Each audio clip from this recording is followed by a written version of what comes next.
Boa noite a todos. Estamos informando aos seus seguidores que você iniciou um vídeo ao vivo. Hoje, uma super live, como tem sido sempre, com o psicanalista Marcos do Rio Teixeira, sobre esse livro simpaticíssimo e super fundamentado, consistente, intitulado A Feminilidade na Psicanálise e Outros Ensaios. Vou mostrar a capinha para vocês aqui de novo.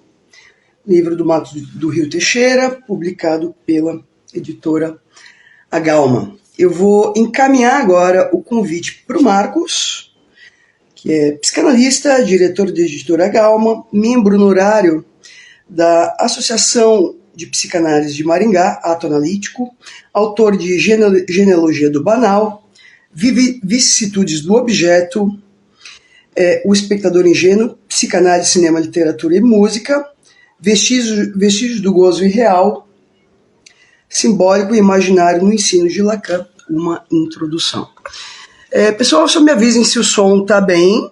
Eu vou encaminhar agora o convite para o Marcos. Eu pedi para ele usar fone de ouvido e usar o fone fui eu.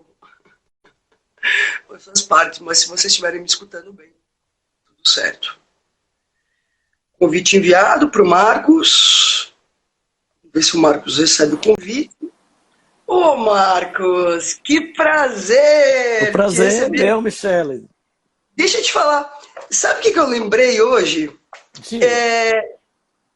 Lembrei de um congresso da APOA, que você apresentou um trabalho falando sobre, acho que vampiro. Você lembra disso? Eu não lembro a temática. Peraí, um momento. Esse congresso foi em que ano? Você lembra? 2000 e... Década de 90. Isso foi década de 90. Da POA? Sim, da POA. Foi em Porto Alegre. Lembro claramente disso. Claramente. Eu estou tentando lembrar aqui, mas eu lembro congresso que eu lembro... trabalho teu sobre vampiro, Drácula, alguma coisa assim. Eu não lembro qual que era a temática, mas dizia a respeito... Eu lembro que me chamou super atenção. Depois me veio o título. Tá. Mas você lembra de ter ido? Eu lembro de ter ido em 2000, acho que foi 2005, mas então foi 2005. A temática era outra. Mas a temática era outra. Em 2005, a temática era outra. Eu estou tentando lembrar esse que você está falando. Lembra do título do teu trabalho em 2005? Era... Deixe-me ver. Era alguma coisa sobre a narrativa. Sobre a narrativa literária e o texto científico. Eu acho que dentro do que você apresentou, você falou algum fragmento que tocava alguma coisa em relação a isso. Pode ser um fragmento do que eu falei. Eu estou tentando lembrar o texto aqui, mas ainda não está chegando o texto inteiro. Mas sabe o que eu estou lembrando? Que eu te conheço há muito tempo. Muito tempo. Tá vendo? Uns 20 anos, mais ou menos. Não tem esse tempo. Mas, Michele, é um prazer enorme estar aqui com você. Agradeço muitíssimo o seu convite.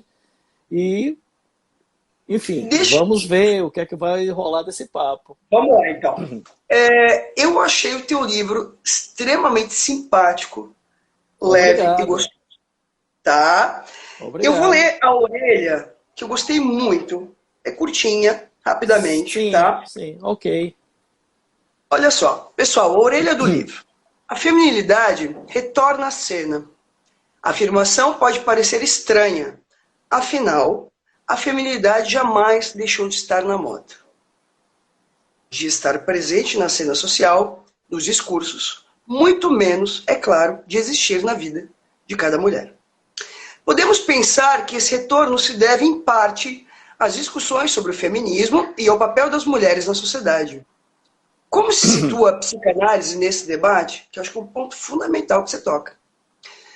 É preciso considerar que, diferentemente da multiplicidade de teorias que abordam a feminilidade a partir de pontos de vista históricos, políticos, sociológicos, etc., a psicanálise não se propõe como um saber que toma o sujeito enquanto objeto, mas, ao contrário, situa-o como inseparável da própria construção da teoria.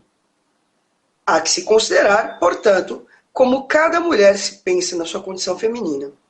Essa segunda edição, revista e ampliada, traz a abordagem histórica do tema em Freud, seus primeiros estudos sobre o Édipo feminino, culminando nos textos dos anos 30. A importante contribuição de Lacan é comentada desde a sua leitura do Édipo como tempos lógicos até suas últimas teorizações sobre o gozo e as fórmulas da sexuação. O conceito de gozo é discutido desde sua formulação inicial, culminando na definição de gozo, do gozo fálico e do gozo do outro. Quanto às chamadas fórmulas da sexuação, essas são comentadas em uma linguagem acessível, o mais clara possível, sem perder o rigor teórico, certamente. É importante destacar a inovação introduzida por Lacan, que consistiu em definir a alteridade feminina, conferindo-lhe um lugar teórico que a teoria freudiana não chegou a elaborar. A contribuição de psicanalistas contemporâneos também é trazida, enfocando temas na atualidade. Marcos, conta um pouquinho como é que foi a ideia da escrita desse livro e as principais abordagens que você faz nele. Contigo a palavra. Tá, resumidamente, quer dizer, o livro, na verdade, é uma edição revista e ampliada, porque a publicação ela é mais antiga. Porém, em 2020, eu resolvi relançar, porque eu estava insatisfeito com essa edição original, que continha muitos erros de revisão, né? Na época não tínhamos uma revisão profissional, então passaram muitos erros. E como o programa no qual ele foi editado era um programa obsoleto, que não era mais lido pelos programas de edição atuais... Que foi a primeira edição, Marcos? A primeira edição foi de 91. Na verdade, foi o primeiro ano da editora Agalmar, né? Então, eu me vi reeditando o livro, redigitando, e nesse processo de redigitação, eu terminei reescrevendo inteiramente, né? Acrescentando contribuições de autores que eu havia lido nos últimos anos e que haviam me impressionado bastante, e que na época ainda não haviam publicado esses textos. Então, na verdade, essa reedição foi uma nova obra, porque eu tive que refazer toda toda uma maneira de pensar, embora o arcabouço original continuasse sendo esse. Tomar o tema em Freud, inicialmente, claro, em seguida a contribuição de Lacan, mostrando no que Lacan vai se diferenciar de Freud, o que ele mantém de Freud, e acrescentar as contribuições de autores lacanianos contemporâneos, que trouxeram também algo de novo, ainda que se mantenham dentro de uma linha teórica já conhecida. Sim. Agora, Marcos, entre 91 e 2020 tem um gap importante. Né? O que te suscitou a escrita desse livro em 91? Primeira questão. Porque tem uma parte que eu achei super bonita. Sim, eu achei poética, né? A feminilidade jamais deixou de estar na moda. Na verdade... O que em 91, né, te suscitou a escrita do livro? E o que em 2020 te faz revisitar e reconstruir, inclusive, o próprio livro? Tá. Na época que ele foi escrito, falava-se muito sobre a histeria, né? E pouco sobre a posição feminina. Ou seja, já existiam, claro, os textos de Freud, os textos de Lacan, mas as abordagens, na época que eu encontrava, de autores contemporâneos, então, eram voltadas mais para a questão da histeria.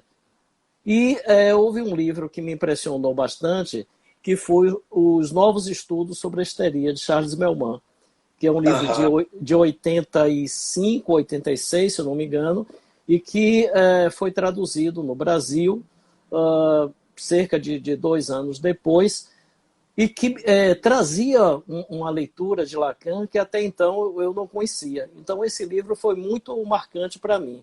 Da mesma forma, na reedição, uma obra que foi fundamental para mim foi o livro de Colette Soler, O que Lacan dizia das mulheres, que eu menciono, inclusive, no prefácio, que eu considero uma obra importantíssima.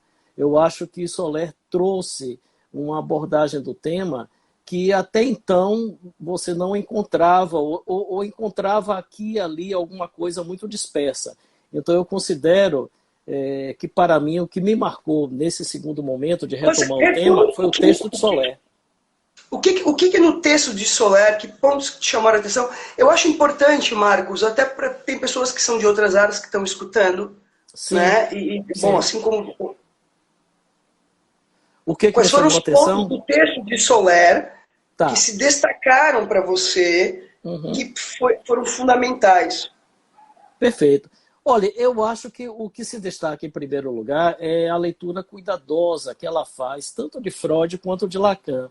Não uma leitura rápida, superficial, como muitas vezes nós encontramos, mas ela retoma os textos de Freud, evidentemente colocando, situando-os de acordo com a sua época, mas ela mostra como Lacan partiu inicialmente desses textos, na fase inicial do seu ensino, e mostra essa influência, né, dentro, principalmente, do período de Lacan nos anos 50 e até os anos 60, para finalmente apontar como ele fez essa virada, esse momento que é situado precisamente no início dos anos 70, 1972, para ser mais exato, quando ele vai definir a teoria que ficou conhecida como a teoria da sexuação. E a Soler vai mostrar, então, que é nesse momento, né, que o Lacan se torna, digamos assim, que ele produz uma teoria propriamente lacaniana, uma teoria que não seria encontrada em Freud, não seria freudiana. É o momento em que ele vai definir a posição feminina, não no sentido negativo, né, do não fálico, né, do ser não fálico, mas ele vai definir essa posição em relação ao que ele chama do gozo outro, né, que é uma definição que muda essa dia de fálico não fálico. Então esse ponto que ela destaca, né, só para citar um entre outros, me pareceu muito importante marcar em Lacan o momento exato, né, nesse texto, O Ator Dito, de 1972, onde ele faz essa virada. Né? Ele faz essa virada e vai definir a posição feminina não mais como da ordem do não fálico, mas como da ordem do ser que se situa na dimensão da função fálica, porém tem acesso ao que ele chama de um gozo outro. Então sai da dimensão que seria da ordem do menos, né, do não fálico, para uma dimensão que, na verdade, se nós fôssemos raciocinar em termos de mais e de menos, que não é um raciocínio propriamente psicanalítico, mas se fôssemos raciocinar em termos do mais e do menos, a mulher, para Lacan, se situaria na ordem do mais, né? Porque teria acesso tanto ao gozo fálico quanto a um gozo outro. Tá, Marcos, mas eu acho que é importante a gente fazer uma voltinha histórica importante, tá? Pensando aqui em quem está nos assistindo. Retoma um pouquinho de que maneira a psicanálise, eu acho que isso inclusive é importante, porque existem muitas celeumas, né, em diversos discursos, em diversas áreas, outras áreas, em relação à questão do pênica, tá? Né, a questão da inveja do pênis, etc, etc. Eu acho que desmistificar um pouco isso aqui é importante, tá? Assim, retoma um pouquinho, né, a construção que Freud faz em relação à sexualidade feminina, em relação à sexualidade e à feminilidade, e que voltas que Lacan dá em relação a isso, levando-se em conta também os diferentes contextos e épocas em que ambos estavam inseridos. Contigo a palavra, Marcos. Olha, você menciona aí, no caso, uma certa crítica a Freud, né? Não, na verdade, o que eu estou pensando é o seguinte, veja, Sim, retomando o que os autores falam, outras Sim, áreas falam em relação a isso. Na verdade, não é. são nem críticas, são preconceitos, muitas vezes. Sim, eu concordo, são preconceitos, porque, na verdade, eu acho que se confundem. Há vários preconceitos e vários mal-entendidos aí, né, nessa crítica, Michele. O primeiro é a tentativa de destacar em Freud algo que seria, segundo alguns autores, da ordem do preconceito. Eu lembro, por exemplo, uma leitura que eu já vi algumas vezes, do final do texto de Freud, eu acho que é o texto dos anos 30, eu não me lembro, que esses dois textos, né, a Conferência A Feminilidade e o texto sobre a sexualidade feminina, são sempre dois textos que se confundem na memória porque eles são muito parecidos, né? Eles são diferentes, mas são muito semelhantes. Mas no final de um desses textos, eu acho que é na conferência, Freud encerra dizendo o seguinte: olha, tudo isso que eu falei encerra um determinado aspecto, mas não deveríamos nos deter por aqui, porque afinal, eu estou citando de memória, né? Eu não Não, estou é um no texto. bate-papo, Marcos, É, relaxa e manda ver. mas, Isso mas aí. eu escolhi como exemplo para mostrar o preconceito, né, em relação a Freud. Ele diz: olha, eu falei tudo isso, isso é o último parágrafo da conferência. Mas devemos lembrar que isso não abrange, né, a totalidade da questão feminina, porque a mulher também, afinal, também é um ser humano. E isso foi lido de uma forma como se Freud fosse um machista, um preconceituoso, que estivesse dizendo: olha, afinal de contas, né, a mulher também é um ser humano, mais ou menos na linha, né, do ilustre presidente da República, né, que disse recentemente, ele disse recentemente que, olha, hoje em dia, naquele jeito dele, né, hoje em dia as mulheres já estão praticamente integradas na sociedade, né? Então, é como se Freud fosse um tipo como o Bolsonaro, né, que ele estivesse dizendo: as mulheres, afinal, também são um ser humano. Ora, as pessoas não olham o contexto. Aí o que faltou aí foi o seguinte: olhar o contexto. Ele está dizendo o seguinte: em um texto chamado A Sexualidade Feminina, ele fala o Aham. tempo todo da mulher na dimensão da sua sexualidade. E ele conclui o texto dizendo: olhe, vejam bem, tudo isso que eu disse acima se refere à mulher no âmbito da sua sexualidade. Porém, isso não dá conta de tudo que diz respeito à mulher, pois, afinal de contas, ela é um ser humano. Ou seja, ela, enquanto ser humano, ela não se resume ao âmbito da sexualidade, pois um ser humano tem vários outros aspectos além do Além da... sexual. Então, o que faltou nas pessoas foi interpretação, não no sentido da interpretação psicanalítica, mas interpretação de texto. Ora, Aquela. Marcos, Não, só para mas dizer, interpretação de texto é o que cai no exame do Enem. As pessoas precisam ter interpretação de texto. Então, faltou interpretação de texto para ler Freud e dizer: gente, isso não é um preconceito, pelo amor de Deus. Ele está dizendo que a dimensão da mulher não se resume à sexualidade. Não é Bolsonaro falando. sim, mas Marcos, eu acho que queria te apontar duas coisas, introduzir uma questão, uma nova questão.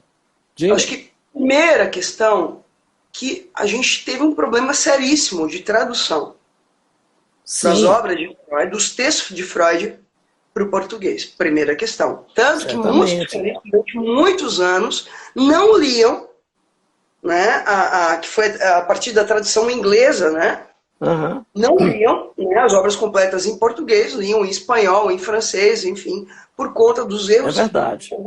importantes de tradução. Primeira questão, Uhum. né, de que maneira você localiza isso nos textos sobre a feminilidade, primeira, né, só para quem está assistindo, pessoal, por exemplo, né, a tradução de pulsão por instinto, e por aí vai, como outras coisas importantes, tá? Segunda questão, né, tô aqui, muitas vezes os textos freudianos foram lidos fora do contexto e da época em que Freud escreveu. Né? Preciso lembrar, né, retomar um pouquinho, né, ali quando ele escreve 1890, Estudo sobre a Histeria, né, qual era o contexto da época, né? Eu tô aqui Aham. lembrando do filme As Horas, o suicídio da Virginia Woolf, Ana Karenina, a Madame Bovary, quer dizer, de alguma maneira, quer dizer, né, Freud se confronta aí com um contexto, né, o que ele Uhum. fala das mulheres também tem a ver com esse contexto. Né? Queria escutar um pouco sobre isso, Marcos. Olhe, veja bem, eu acho que é preciso levar, evidentemente, em consideração esse contexto que você menciona, situar o texto na sua época. Ao mesmo tempo, lembrar que o texto, na medida em que ele funda uma teoria, ele transcende também esse aspecto meramente fundado numa época. Então, o que acontece muitas vezes é que se confunde o homem Freud, né? Porque Freud, enfim, era um homem da sua época, inclusive um homem conservador, não no sentido que esse termo conservador tem nos dias de hoje, evidentemente, onde o termo foi distorcido. Mas Freud não era, de forma alguma, alguém que se colocava na sua vida pessoal como um transgressor, como um vanguardista. Porém, a teoria que ele produz vai muito além da sua posição pessoal, como homem nascido no século XIX. Então, é essa teoria que ele produz que eu creio que deve ser considerada. E não como alguns fazem, alguns críticos, procurando encontrar no texto freudiano algo que aponte opiniões de um homem do século XIX. Quer dizer, isso é uma Sim, mas bobagem. Isso é uma bobagem. pontualíssimo. A tua observação é pontualíssima. Sabe por quê? Sim, Porque diga. entra no discurso de que Freud está ultrapassado. Não, Pontualíssima. esse discurso é muito frequente, porque Claro. fundado justamente nesse preconceito, ou seja, em lugar de considerar a teoria, ou seja, uh, enunciados teóricos, se procura apontar nas entrelinhas desses enunciados onde haveria uma opinião do homem que escreveu esse texto. Ora, quando nós lemos uma teoria, não estamos procurando a personalidade, né, para usar esse termo psicológico, do autor. Né? Nós estamos discutindo enunciados teóricos. Então, uma crítica que me parece totalmente vã. Certo? Agora, volta uma questão importante que eu estava aqui pensando, Marcos.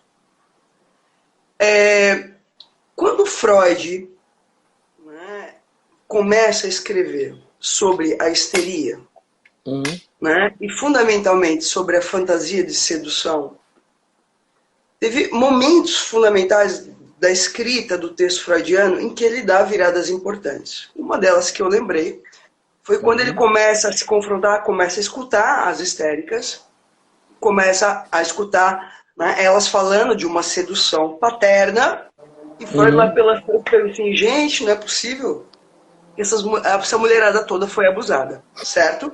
uhum, Até o momento em que ele formula de que não é uhum, verdade, não é que elas foram abusadas, mas na verdade fantasiaram uma sedução, uhum, né?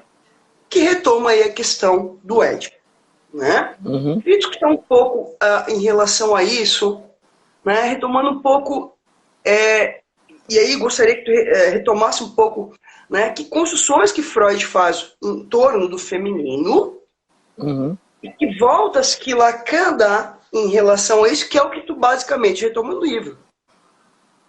Certo, Contigo a palavra. certo. Marcos, pode falar, a gente tem tempo.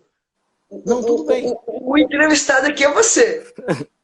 Obrigado. Não, eu vou frisar o ponto fundamental que me parece marcar a virada que Lacan estabelece. Quer dizer, Tá, mas retoma um quando, pouquinho antes, para quem está quando assistindo, Marcos. É importante, aqui tem pessoas de outras uhum, áreas. O que o não, Freud formula em perfeito, relação à feminilidade e que volta a Lacan dar em relação a isso? perfeito. É, a construção freudiana, basicamente, ela se centra no período que ele vai definir com o nome de complexo de Édipo, e, sobretudo, no período dito por ele pré-edípico, quando ele vai falar da relação tanto do menino quanto da menina à figura materna. Né? A questão que me parece mais polêmica é quando ele vai citar. Não, mas, Marcos, posição... o que ele diz em relação a isso? Lembra? Tem pessoas de outras áreas assistindo. Porque o que ele diz em relação a isso? Eu espero que eu consiga transmitir para as pessoas de outras áreas a teoria que foi construída ao longo da obra freudiana. Não sei se eu vou fazer jus a essa expectativa. Vamos embora. Eu acho que ele constrói uma teoria fundamentada, sobretudo, numa referência, enfim, que é a grande construção dele, que é o conceito de falo, ou seja, é um conceito que Lacan vai retomar de outra forma, mas que ele introduz na sua teoria, marcando um caráter tanto de referência à anatomia, quanto de referência a um ponto simbólico. Evidentemente, ele não tinha acesso à teoria de Saussure, que Lacan vai utilizar para falar do significante, mas ele já aponta ali que há um elemento simbólico e que vale para ambos os sexos. Essa é a grande descoberta dele. O que ficou, de certa forma, datado, que causou, inclusive, esse tipo de reação que você lembrou muito bem, que é uma reação de preconceito contra a teoria freudiana, é a ideia que é expressa na divisão que ele faz entre os seres, né, entre aqueles fálicos, né, ou seja, dotados do falo, e os não fálicos ou castrados, né, que seriam justamente os seres femininos. Porque daria a ideia justamente, primeiro, né, de uma perspectiva androcêntrica, né, fundada no homem, e mas volta um pouquinho, Marcos, só uma voltinha. Veja, existe uma versão do Édipo que está no senso comum. Certo, mas essa versão não podemos dar conta dela, né? Que seria a ideia de um romance, do apaixonamento pela mãe e da, enfim, rivalidade com o pai. Ele fala também disso, evidentemente, mas não é esse o ponto importante, como eu disse. Me parece que o ponto importante é introduzir esse elemento simbólico. Mas é isso que ficou para as pessoas. Tu sabe disso, né? Pessoas de outras áreas, é isso que de alguma maneira foi parar no senso comum, a novela edípica. Bom, não sei o que é que podemos fazer disso exatamente, né? Lamentar. Sim, mas eu acho que abrir um pouco isso, sim.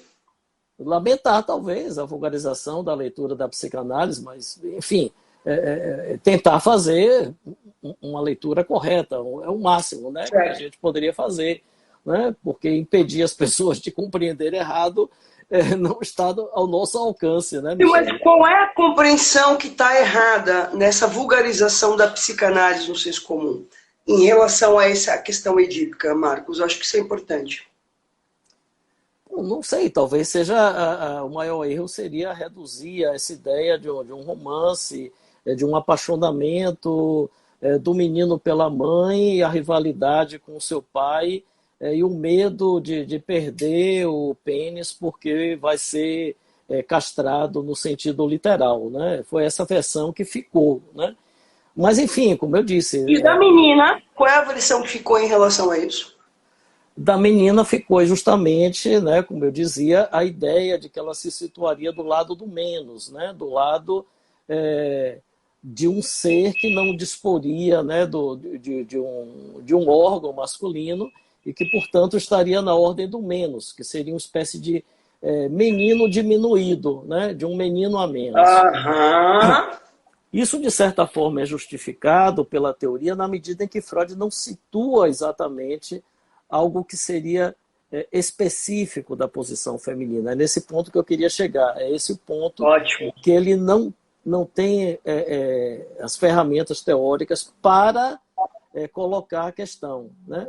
E seria talvez exigir muito dele que criasse uma teoria do nada e ainda resolvesse todos os problemas dessa teoria. O que Lacan vai fazer, num primeiro momento, é retomar, né, isso nos anos 50, retomar essa teoria que havia sido bastante distorcida e colocá-la nos termos... estruturalista dele, inclusive, né? Década de 50 ali, né? Exatamente, né? Então ele vai retomá-la e, sobretudo, um texto exemplar nesse sentido é A Significação do Falo, de 1958, onde ele vai retomar justamente esse referencial teórico de Freud, situando justamente com a teoria linguística de Saussure, que ele incorpora o conceito de significante, e ele vai dizer então que esse falo, esse conceito freudiano, não se refere... Eu queria só fazer um adendo. Além de Saussure, ele retoma o conceito de função simbólica de Lévi-Strauss, que foi fundamental. Sim, sem dúvida. Lévi-Strauss é outra referência importante, que ele não cessa de render homenagem. Mas então, quando ele retoma a teoria freudiana a partir do conceito de significante, que ele vai então formular que esse falo, né, conceito freudiano, ele vai fazer uma série de definições negativas, dizendo não é isso, não é isso, não é isso. Então ele vai dizer, não é o órgão, não é uma fantasia, não é um objeto, sempre fazendo referência a teorizações dos pós-freudianos. E ele vai concluir que é um significante. Resumo bastante, mas essa é a conclusão que marca a leitura propriamente lacaniana. A partir daí, com essa concepção do falo já com um significante, com um elemento simbólico, há toda uma releitura do Édipo e toda uma releitura também da posição feminina. Porém, estamos ainda no período inicial da teoria de Lacan, ele ainda está elaborando essa teoria. Então ele se mantém, digamos assim, totalmente direcionado à teoria freudiana, que constitui, digamos assim, a sua base, é o período do chamado retorno a Freud, relendo essa teoria... Ele diz, né? Eu não sou lacaniano, eu sou freudiano, né? Exatamente. Relendo essa teoria com os elementos que ele dispunha, né? E que Freud não dispunha. Como você mencionou, a teoria de Lévi-Strauss, o curso de Linguística Geral de Saussure, Jacobson, Metáfora e Metonímia. Então ele vai fazer uma releitura. Porém, só no final de seu ensino, só na década de 70, que ele vai então propor, com aquelas que ficaram conhecidas como as fórmulas da sexuação, uma dimensão da posição feminina que não se restringe exatamente à questão do fálico não fálico. Porque ele vai dizer, olha, o falo, enquanto elemento simbólico, vale para todos, né? Ele vai falar de uma função fálica, e aí já entra o termo função, né? Ele vai dizer que todos nós, seres da linguagem, nos situamos ante essa função. E qual é a diferença, então? Se todos nos situamos ante essa função, né? Estaríamos todos em igualdade em relação a essa função fálica que organiza todas as trocas simbólicas. Ele vai dizer sim. No caso, importantíssimo isso que você está falando, Marcos. Importantíssimo, retomando isso. Importantíssimo. Vai lá. Ele vai dizer, em relação a essa função, todos nos situamos nela. Então, não há distinção aí, no caso, entre o homem e a mulher, porque todos participam, né, dessa função. E ninguém se situa nela menos, né, no caso da repartição dos seres sexuados. Né? A mulher não está menos nessa função do que o homem. Ao contrário. Posso fazer um pequeno adendo? Diga. Eu fui uma leitora de Lévi-Strauss. E é claro que a partir da retomada de toda a obra de Lacan, fui ler o curso de Linguística Geral de Saussure, Estruturas Elementares do Parentesco do Lévi-Strauss, fui ler A Família, que é um livro lindíssimo do Lévi-Strauss. E tem algumas passagens importantes que eu acho que é muito importante que você está pontuando, mas que eu queria só dar um exemplo. O Lévi-Strauss que eu lembrei, em que ele traz assim, por exemplo, em algumas...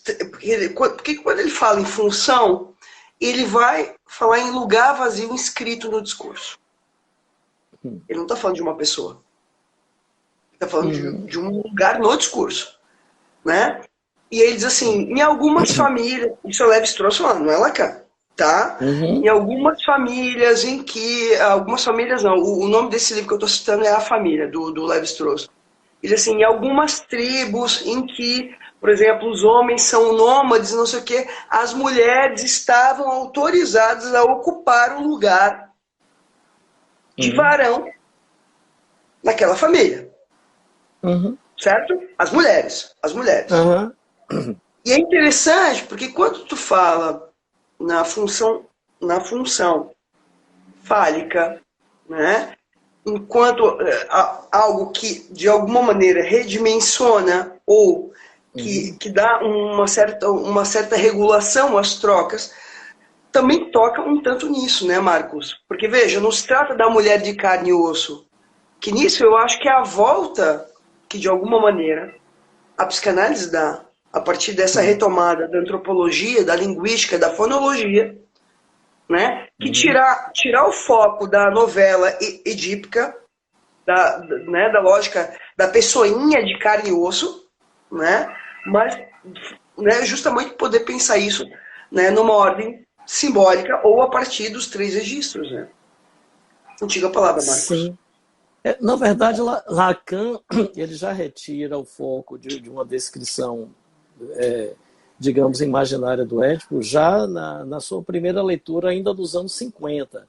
Isso ele já havia feito quando ele divide o Édipo no que ele chama de 3 tempos lógicos. Isso lá pelo início do seu ensino. Mas a novidade, no caso, do que eu estava falando, das formas da sexuação, é que ele vai colocar, dessa vez, uma formulação onde não há mais um posicionamento entre os que têm o falo e os que não têm, né? Que era o posicionamento, no caso, proposto por Freud, que ele havia seguido, né, nos anos 50, com todo o seu embasamento no estruturalismo francês, mas ele ainda seguia a rigor essa proposição freudiana. Quando ele vai colocar em termos da função fálica, ele vai não se trata mais de um ter ou não ter o falo, porque todos estão na função fálica. E a mulher Sim, mas está é na preciso função lembrar, fálica esse ter não tanto ter quanto. também implicava no poder ou não poder, né? Ele havia já modificado, introduzindo a ideia do ser o falo, que não está em Freud. Isso é uma contribuição dele, Lacan. Quando ele Retoma coloca. isso então, Marcos. Vai lá, contigo. Não, eu estava falando no caso da formulação de Lacan em Certo. 1972. Quando ele coloca, em termos da função fálica, o que ele faz? Ele parte de uma formulação que não se trata mais do ter ou não ter, do ser ou não ser, que era a formulação que ele havia trabalhado nos anos 50. Aqui ele vai dizer, há uma função que vale para todos. Né? Há uma função que vale para todos. Todos são seres da linguagem, todos estão sujeitos a essa função, que é uma função da castração. E aqui caberia distinguir o termo castração, que em Lacan não vai ter o sentido que foi popularizado, né? O sentido de amputação do órgão masculino. Né? Então, quando Lacan fala castração, isso guarda essa ressonância que gerou esse preconceito, muitas vezes, contra Freud. Ou seja, o que a gente poderia definir como castração para dar uma definição compreensível e uma definição, digamos assim, que siga ao mesmo tempo o rigor da teoria de Lacan. Eu diria que castração seria você saber que você não é o mestre do seu desejo. Né? Você não comanda o seu desejo. O seu desejo só é seu, né? Esse pronome possessivo. Quando eu digo o meu desejo, ele só é meu no sentido descritivo, porque, na verdade, eu não tenho poder, domínio sobre o meu desejo, mas é o contrário, é o meu desejo que tem domínio sobre mim. Mas agora, Marcos, agora eu preciso te Sim, provocar. diga. Vamos lá. Retomando os Diga fundamentos lá. da psicanálise lacaniana, estou me coçando aqui. Uhum. Veja, na medida em que Lacan retoma os fundamentos de Levi-Strauss, e Uhum. Levi-Strauss vai dizer algo muito importante, como sendo a lei do interdito, do incesto, Uhum. como reguladora não só da delimitação dos lugares, como das relações de troca. A gente poderia tomar, dentro da psicanálise lacaniana, o termo castração, que tem menos a ver com o eu, mas muito mais a ver com o sujeito submetido a uma interdição colocada não apenas pela lei do interesse do incesto, mas também pelas próprias leis da linguagem? Sim, porque fundamentalmente Lacan está falando das leis da linguagem, né? Claro. E isso... Né? Sim, porque, veja, Claro. a gente está falando também de uma transmissão. Porque, veja, ninguém escutou falar que não pode transar com pai e mãe, etc. Não é disso que se trata. Até porque Não. incesto, para a psicanálise, não tem a ver com isso também, né? Não estava pensando em falar sobre incesto, mas Lacan diz que essa é Segue. uma lei não escrita, né? Justamente. O fato de não constar em nenhum conjunto de proibições, segundo ele, nenhum conjunto de proibições e nenhuma cultura, né? Você não tem, por exemplo, nos 10 mandamentos, né, que regem a nossa tradição judaico-cristã, você não tem lá um mandamento dizendo não pode transar com a mãe. E ele comenta isso, né, no seminário, acho que no seminário 7, o seminário da ética, dizendo justamente aquilo que é o interdito principal, ele não é expresso na forma da lei, porque não é para ser expresso, porque ele é o maior de todos os interditos, ele é o interdito fundamental. Sem ele não há cultura, né? Então, se ele é o interdito fundamental, ele não pode entrar numa lista de proibições que são proibições, digamos assim, menores, né? São as proibições que cada cultura estabelece. Não, esse é um interdito que funda a própria possibilidade da cultura, né? Então... Tanto que Lévi-Strauss vai dizer que é o que possibilita a passagem da natureza à cultura. Exatamente, por isso que ele não está escrito nenhuma lista de proibições, né? Você não vai encontrar, porque não é para encontrar mesmo, né? Mas a questão que Lacan coloca, justamente quando ele vai falar da castração, é essa ideia de que nós somos submetidos às leis da linguagem. E é uma ideia que hoje em dia parece que está muito, digamos assim, sendo combatida, né? Há uma espécie de retorno, né? Você tá dando risada, Michele? Eu estou dando risada porque parece que é um retorno à ordem primeira, rapaz. É um retorno à ideia pré-freudiana de autonomia do eu, né? Claro! Não existe inconsciente. Essa seria a ideia. Não existe inconsciente. Eu que tomo decisões sobre mim mesmo, sobre minhas escolhas, sobre o meu desejo, que eu falava, né, que o desejo nos comanda. Então, a ideia contemporânea é essa ideia pré-freudiana de você negar a própria existência do inconsciente. Quando, na verdade, quando nós falamos de escolhas, inclusive é muito engraçado, né, a prevalência que hoje em dia se dá, essa ideia de escolha, o sujeito não escolhe nada, né? Podemos dizer que no sentido que nós compreendemos comumente a palavra escolha, o sujeito não escolhe rigorosamente nada, né? Eu não escolho nada. Então, por exemplo, para dar uma listinha básica, né? O sujeito não escolhe o corpo com que ele nasce, né? Ele pode ter várias opiniões posteriores acerca do seu corpo, mas ele não pôde escolher o corpo com que ele ia nascer, porque por motivos óbvios, né? Ele não escolhe a língua na qual ele vai ter acesso, né, à fala, né? Se ele nasce, por exemplo, no Brasil, né, o mais provável é que ele vai ser alfabetizado na língua portuguesa, né? Bom, se nascer, por exemplo, numa tribo Yanomami, né, essa tribo nobre, esse povo nobre que está sendo exterminado, né, atualmente, que está sendo vítima da invasão de cerca de 300 mil garimpeiros, só para lembrar, se ele nascer autorizado, né? Por uma arbitrariedade louca. Autorizado por uma arbitrariedade louca. Mas se o sujeito nascer entre os Yanomami, ele provavelmente Provavelmente não. Com certeza, a primeira língua que ele vai aprender é a língua do seu povo. Outra coisa que o sujeito não escolhe. Ele não escolhe, falando justamente, você falava de Levi-Strauss, seu lugar nas relações de parentesco. Porque quando ele nasce, ele já é filho ou filha de seus pais. Ele, ao mesmo tempo, é neto ou neta dos seus avós. E ele é irmão ou irmã dos outros membros da prole. Ou seja, ele já nasceu determinado, meu.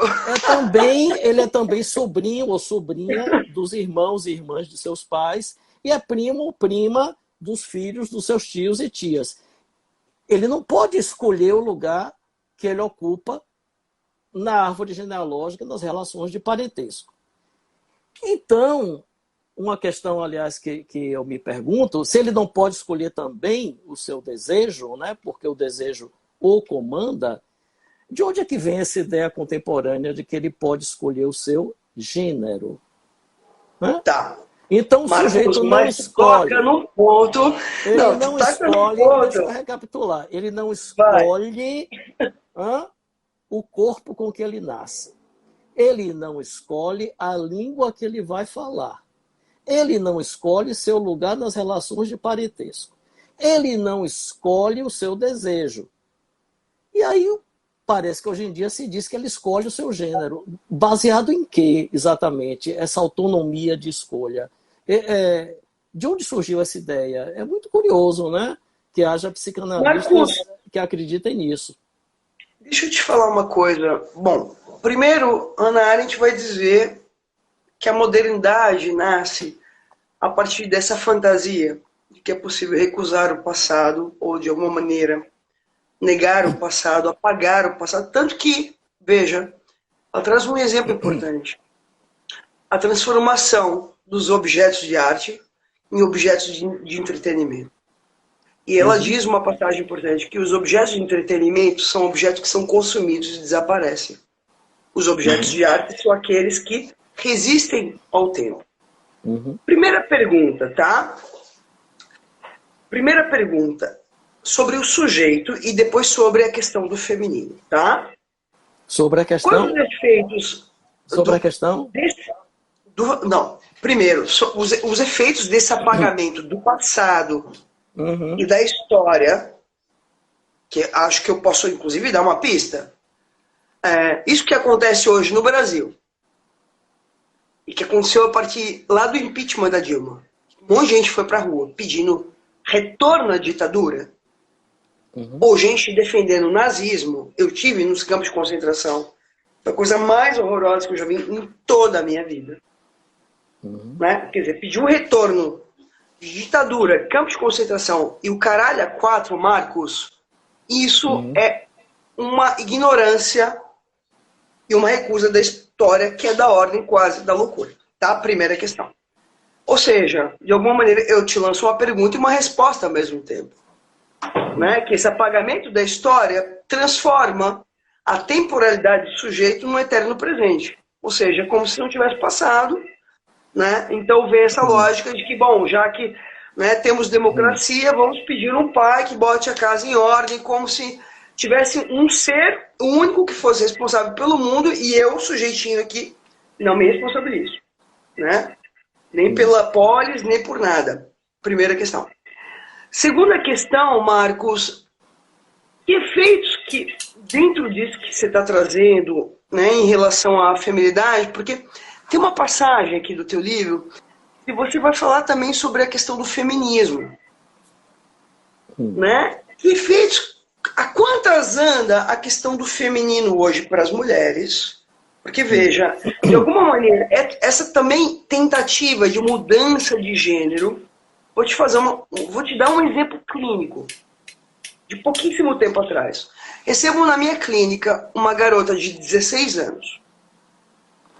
16 anos, uma menina, que tinha iniciado, com autorização dos pais, uma mudança de sexo. Já tomando hormônio. Marcos do Rio Teixeira. Primeira entrevista eu perguntei, e como é que se deu essa decisão?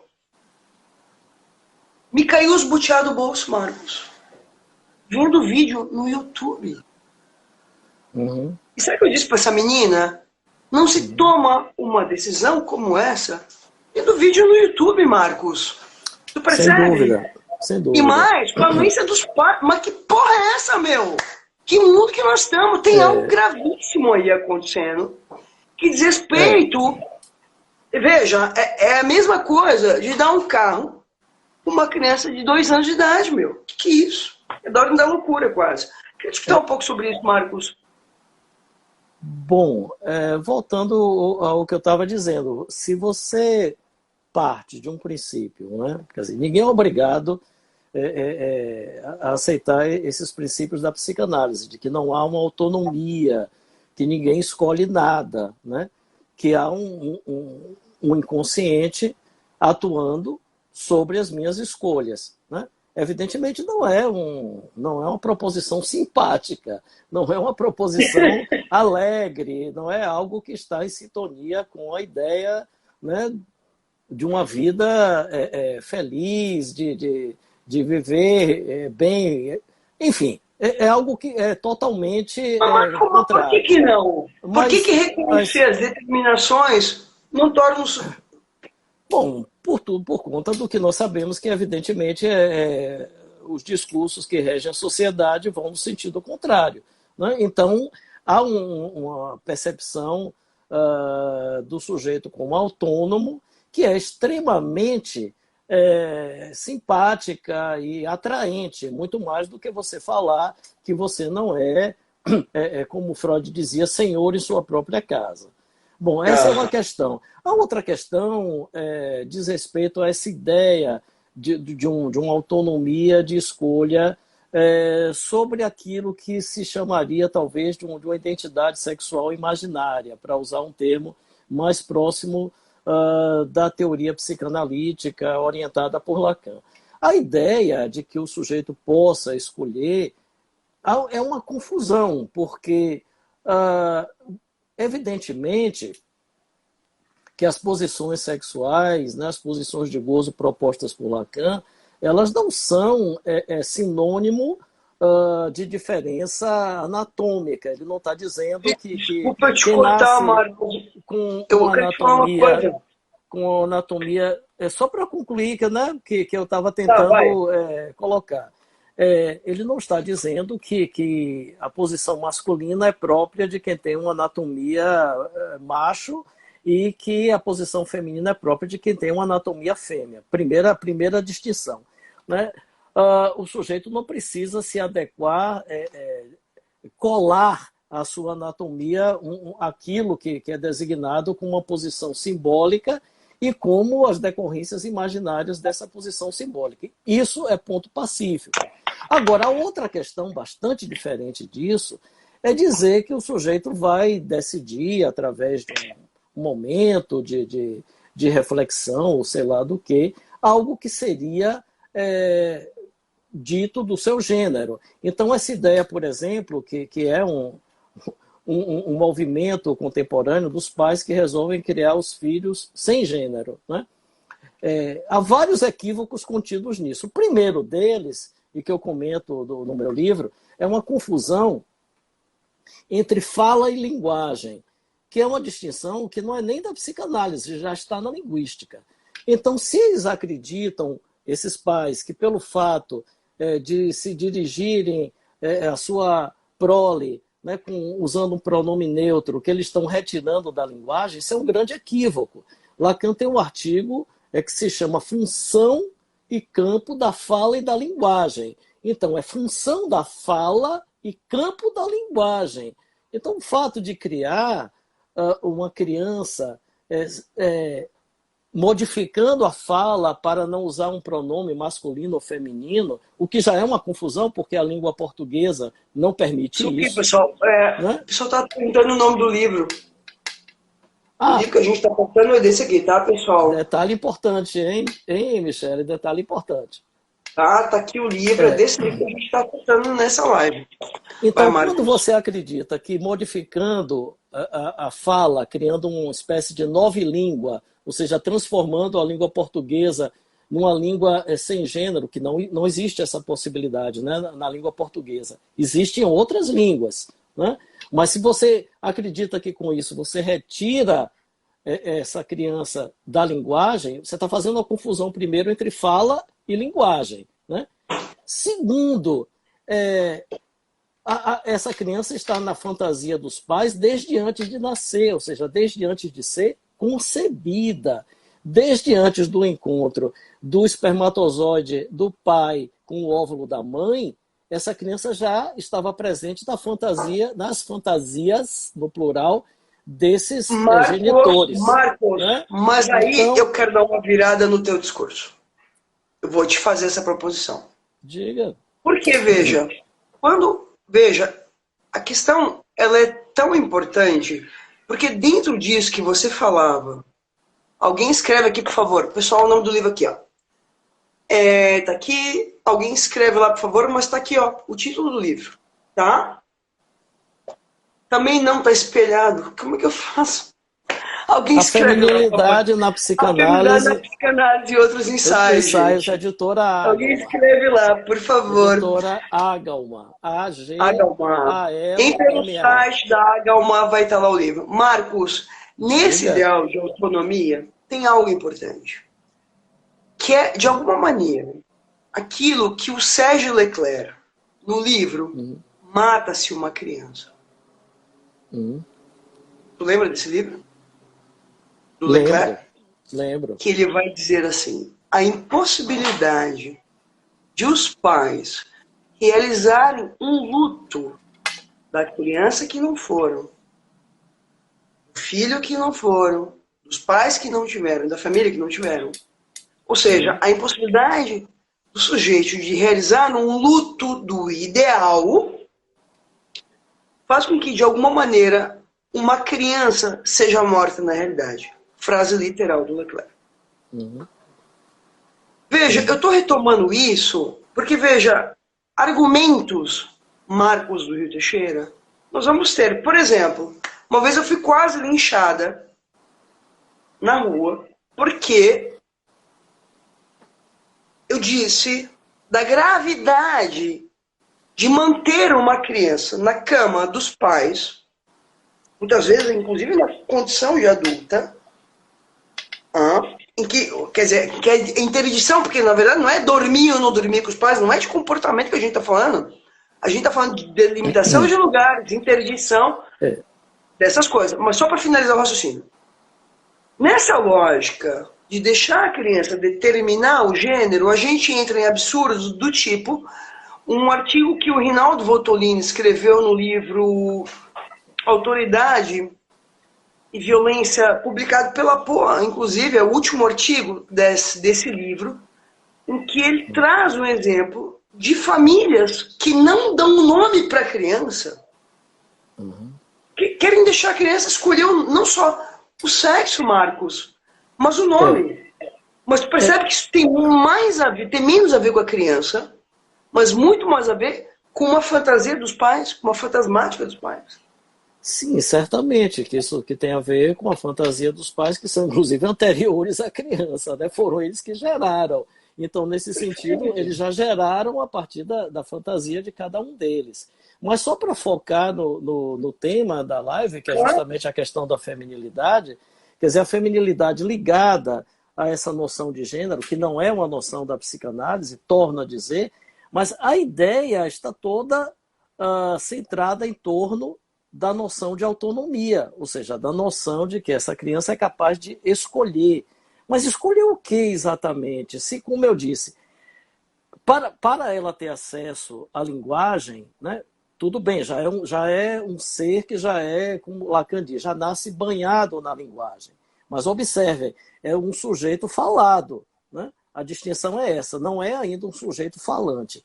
Para se tornar um sujeito falante, ou seja, para advir enquanto sujeito falante, para poder participar, né, articulando a sua própria fala, participar do mundo, esse sujeitinho precisa dos significantes que vão lhe ser impostos pelo outro. Né? Impostos por quê? Porque ele não escolhe. Né? A Só criança não imposto, né? escolhe. Nomeados a partir do outro, Ela né? não vai criar significantes para criar um idioleto, ou seja, uma linguagem única, né? Tudo bem, a Sim, gente mas acha veja, mas Marcos, engraçado. o Não, não só significante é para o que concluir. permite. Vai. Essa criança, para poder ter acesso à fala, ela só vai poder ter acesso se o outro lhe der os significantes. No caso, como eu falei, nascido no Brasil, estatisticamente vai falar, o mais provável é que vá falar a língua portuguesa falada no Brasil. Ela não escolhe, ela não cria a sua própria língua. Né? A gente pode até achar engraçadinho a criança que cria certos neologismos, quando está aprendendo a falar, mas rapidamente ela vai ter que passar desse estágio, desses neologismos, para a linguagem articulada pela maioria dos falantes da língua portuguesa. Então, se ela não escolhe os significantes para construir a sua própria fala, ela não escolhe também uma série de coisas. Como eu disse, basicamente, ela não escolhe o seu lugar nas relações de parentesco, ela não escolhe o seu desejo. Então, como é que ela vai escolher a sua identidade sexual? A partir de que exatamente essa concepção se sustentaria? Não tem fundamento, a não ser que você imagine, evidentemente, um sujeito autônomo capaz de decidir. E aí se confunde. Eu volto aí para fazer um link com o que você mencionou lá atrás, a essa ideia da criança ou do adolescente que diz eu sou menino, eu sou menina e tal, isso não corresponde à sua anatomia. Ora, uma criança muito pequena, por exemplo, ela pode dizer eu sou um cachorro, né? Nem por isso os pais vão colocar ela numa coleira e vão sair pela vizinhança com a criança andando de quatro, fazendo xixi e cocô na calçada. E tem crianças que dizem, por exemplo, que são personagens. Eu sou a Mulher Maravilha, eu sou o Hulk, eu sou o Homem de Ferro. Mas se uma criança disser eu sou o Super-Homem e amarrar uma toalha no pescoço, os pais não vão deixar ela pular da varanda do 10º andar, porque ela decidiu que é o Super-Homem. Né? Então, uma criança, por exemplo, uma criança com anatomia masculina que diz eu sou um menino, isso deve ser tomado a partir de depender da idade, com uma fabulação da mesma categoria dessas fabulações que eu acabei de mencionar. Como ela diz, eu sou o Homem de Ferro, eu sou o Hulk, ou eu sou um cachorro, eu sou um leão. Né? Não é para ser tomado, só para concluir, como a assunção de um gênero. Quer dizer, você está atribuindo a uma criança muito pequena a capacidade de decidir sobre uma identidade sexual, porque ela disse. Simplesmente porque ela disse. Então você vai deixar o menino dizer que eu sou um cachorro, você vai alimentar com ração, porque você vai tomar o dito como sendo mas literal. Marcos, o teu exemplo ele é maravilhoso, que dá uma limpada, eu acho que dá uma esclarecimento importante. Eu lembrei de um artigo da Leda Bernardini e da Maria Cristina Cooper chamado A Criança como Mestre do Gozo, que elas trazem alguns dados importantes. Quem decide para onde a família viaja no fim do ano é a criança. O carro que a família compra é a criança. Quem define a vida dos pais é a criança. A criança está colocada nessa dimensão da condição da criança, colocada nessa posição como mestre do gozo, assim, quase como pais que são determinados pela criança e reféns dela. Me parece que se trata muito mais dessa ordem do que necessariamente de mudança de sexo ou não. Mas para finalizar a live, que eu estou preocupada com o horário aqui, pois não. Marcos, dentro disso, né, tu diz assim, o sujeito ele é determinado não só pelo seu inconsciente, mas pela sua história, pelas determinações históricas, sociais, econômicas. Tivemos uma pandemia agora, quem não foi determinado por ela? Todos nós. Eu acho que é um belo exemplo para a live de hoje. Sim, tá? Ninguém aqui é o senhor da sua casa, e Freud foi muito feliz e revolucionou, né? né, revolucionou uma ordem discursiva a partir disso. Agora, assim, Marcos, a partir das, né, formulações psicanalíticas sobre a feminilidade, né, de que maneira...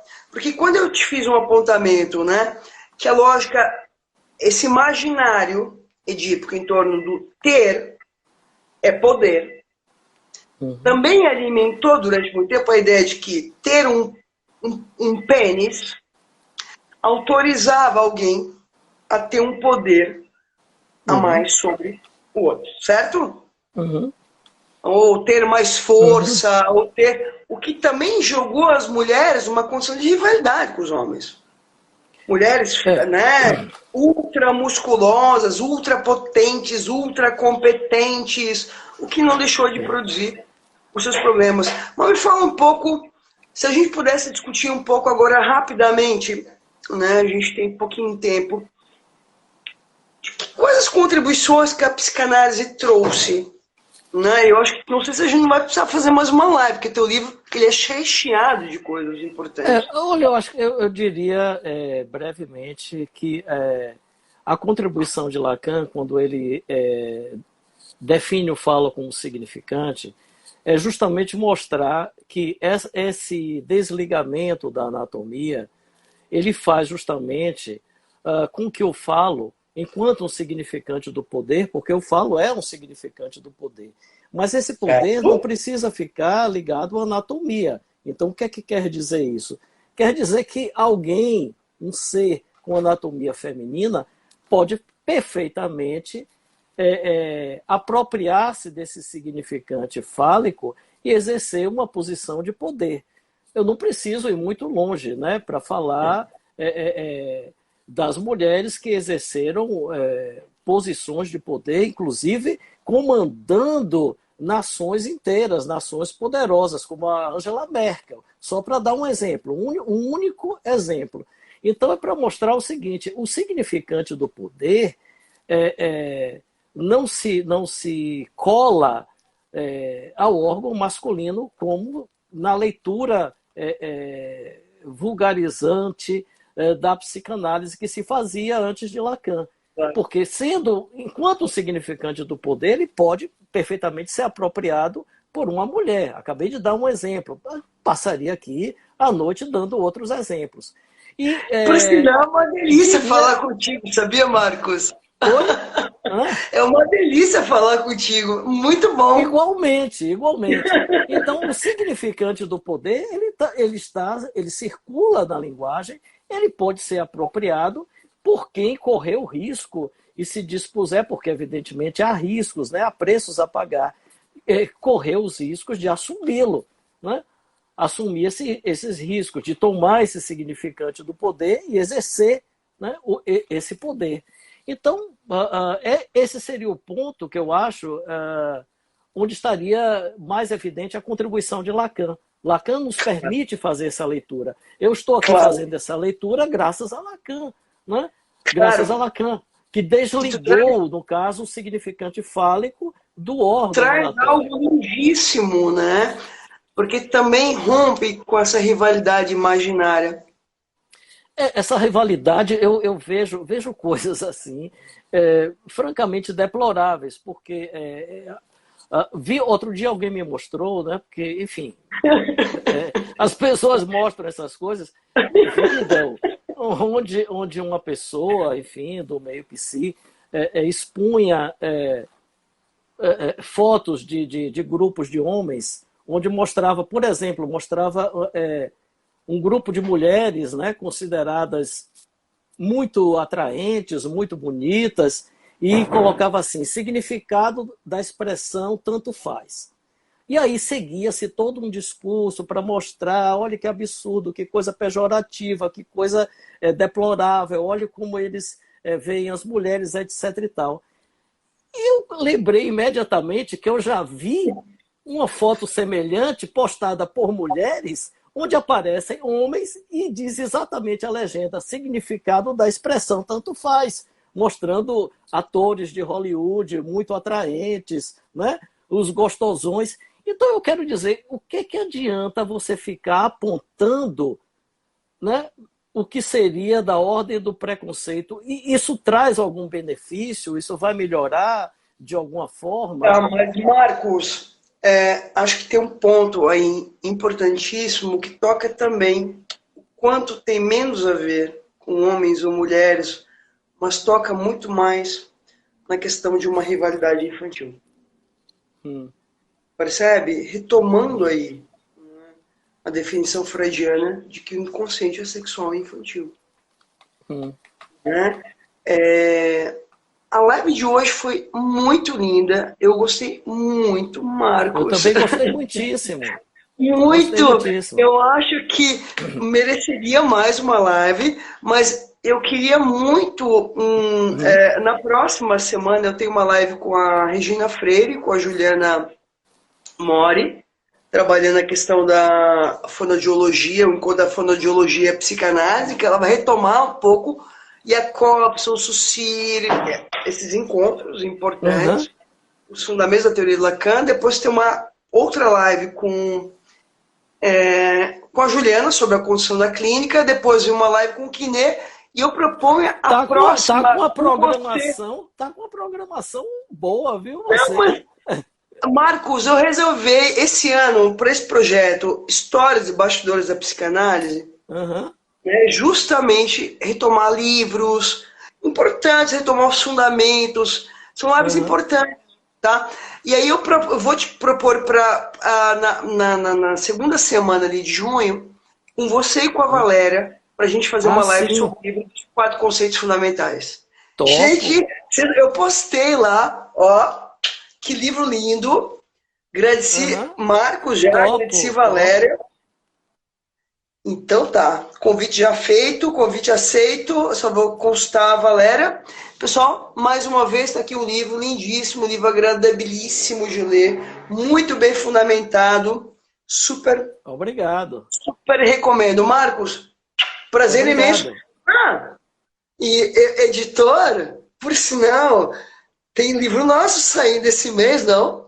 Depois a gente conversa. Depois a gente conversa, talvez não esse mês, mas ou no finalzinho desse mês ou no comecinho do mês de junho. Então tá, pessoal, em breve saindo pela editora Galma, um livro organizado por mim, Marco Antônio Coutinho Jorge Rosa Mariotto, intitulado Psicanálise Clínica e Política. Isso. Marcos, beijo, beijo, beijo a todos, obrigado Beijo. Tchau, tchau. pela... Muito obrigado mais uma vez, Foi Michele. lindo hoje, adorei, de Adorei. verdade. Beijo, tchau, tchau, Tchau, obrigado a tchau. todos, pessoal.